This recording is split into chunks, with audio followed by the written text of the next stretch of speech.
અમદાવાદ રિક્ષા એકતા association દ્વારા application બંધનું આંદોલન કરવામાં આવ્યું છે।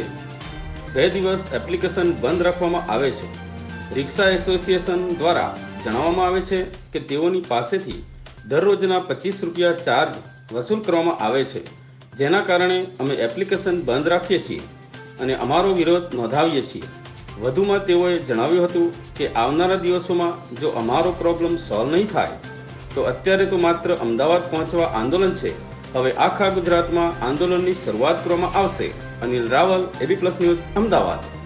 નમસ્કાર, અમદાવાદ રિક્ષા ચાલક એકતા યુનિયન પ્રમુખ વિજય મકવાણા। છેલ્લા ઘણા સમયથી રિક્ષા ચાલકો હેરાન પરેશાન થયા છે। જોવા જઈએ તો ઓનલાઈન એપ્લિકેશન દ્વારા એમને હેરાનગતિ થઈ રહી છે।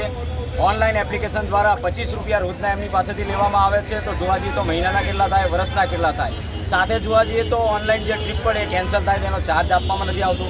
ખાસ કરીને સરકારી ધારાધોરણ પ્રમાણે જે ભાડું થતું હોય એ પણ આપવામાં આવતું નથી અને ગેરકાયદેસર સફેદ નંબર પ્લેટ ઉપર આ કંપનીઓ ટુ વ્હીલર ચલાવી રહ્યા છે।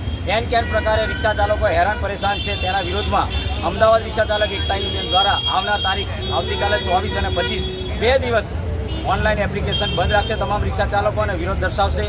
આમના તરફથી કોઈ પણ હકારાત્મક પગલાં નહીં લેવામાં આવે તો આગલા દિવસોની અંદર માત્ર અમદાવાદ શહેરની પણ સમગ્ર ગુજરાતની અંદર આ ઓનલાઈન એપ્લિકેશનનો વિરોધ થશે।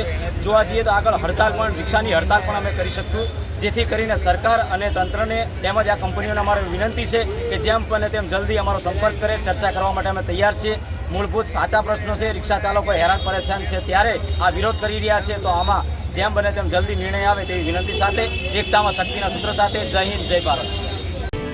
આપ જોઈ રહ્યા છો સત્ય ગુજરાતનું, એટલે AB+ ન્યૂઝ।